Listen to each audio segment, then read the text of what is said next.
can you copyright your face kind of thing, which is kind of weird to think about, but I think it's going to become a real reality because you could just put Brad Pitt in your film, for example, with a Yeah. CGI, with a deep fake, and it's like, does he have the right to his face? Well, of course he does, but like, that's a really interesting area. Yeah, I think the legislation, there's going to be definitely some new legislation that's going to have to protect, especially in the era of people being like accused of things, right? Yeah, The and like moment you're cancel culture. accused, it's hard to crawl your way back, whether you're innocent or not. Yeah, And yeah, so you could make a video of somebody who's perfectly nice person doing a heinous thing and have it look so believable. And you can make those things look believable. Uh, we're going to have to introduce legislation that is so brutal to anybody who would do something like that, that it just shuts the whole technology down. Because I do think yeah. deepfakes are the worst technology to be invented. It's scary. I mean, I got hired with a friend by a very, I won't name, but a very probably the biggest UK sports provider to do basically a treatment for a UK commercial for a big sporting event, and they want to use deep fakes. I'd Mm. like to kind of, on various, I can't obviously without going into detail, but we had to learn how to use it, and like I sort of started like experimenting with it, and I was like, this is this is free open source software. Anyone can download it. Mm. This has a real danger. I mean, And you could use that software too. And I'm not doing this to give anybody ideas. I'm doing this so that we could put warning bells up.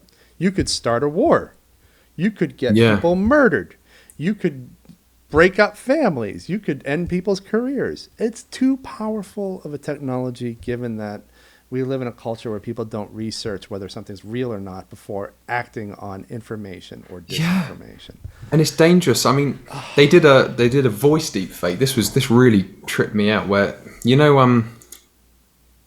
basically they got a series of public figures. I think Joe Rogan, people like Jordan Peterson, people like this, and they took hours of like lectures or podcasts, and they were able to clone the voice and type, and it was a free website, and you could go in, let's say, and I think it was you could go on like Joe Rogan or Jordan Peterson, type in anything you wanted, press a button, and it used the Say it. cloud, and it sounded, and people started uploading to YouTube. Joe Rogan says this or so and so, and you think when that becomes just a step better to indistinguishable, like how will we know what is real at all in the Yeah. digital world? It's Oh like, yeah. will there be a way?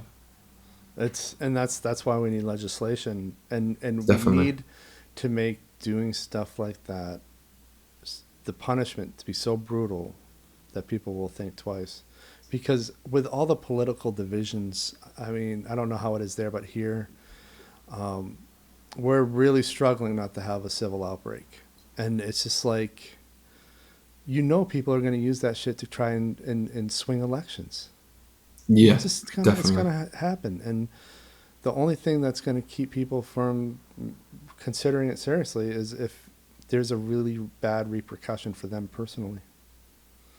I agree, and I feel like there'll also be almost like cryptocurrency or NFTs. I feel like what's going to happen is there'll be some way of validating with like blockchain technology Yeah. what's genuine. So unless it is, Oh everyone yeah. assumes it's rubbish. So like if it comes out of like a real trailer, it has some kind of like the way that obviously they're selling art as like NFTs now, where it somehow it confirms that that's the original copy. I feel like they'll have to do that. So if it's like a trailer comes out for a film, unless it's the one that's actually genuine, and is that original trailer, that people will just have to start assuming that it Well, could be manipulated. yeah, and I think that we certainly have talent in Silicon Valley who can write the algorithms to get us started on that. But then also, and this is a very simple solution, check Hmm. marks.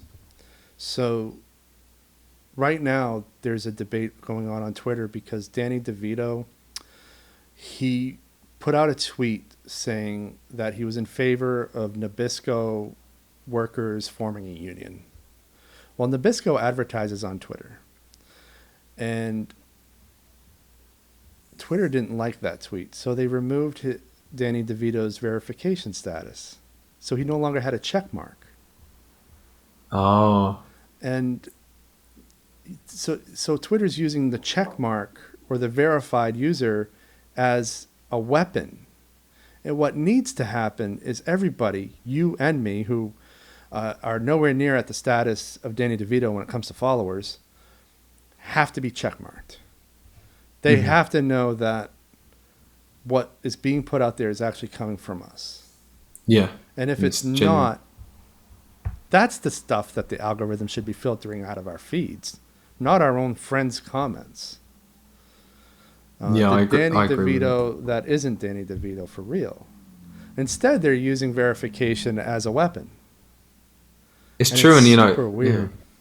and Twitter especially. I mean, I know that there's many stories of them sort of removing stuff, or oh, I don't agree with that, so I'm going to take that down. Obviously, in some cases, if it's false information that could be harmful, but also you ask yourself, where's that line drawn?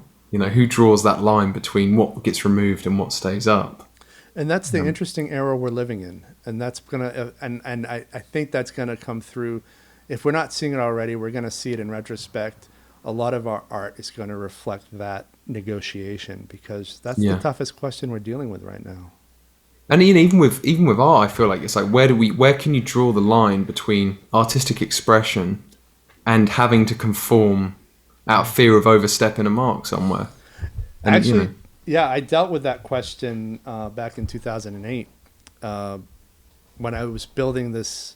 I was kind of building an asshole persona for YouTube, where I would rant about shit that didn't matter, and I would say things that were just politically divisive, not because I believed him, but because it was just part of what I think this character would do, and people couldn't tell the difference. So it was just like and it's just like, we honestly, like, in the age of we're in the age of information, and we're at risk of being in the age of disinformation, and so we got to figure out how to, I don't know, how to deal with all this, how to negotiate all this, and it's tough as well, because I feel like social media has kind of turned everyone into their own PR person in a way.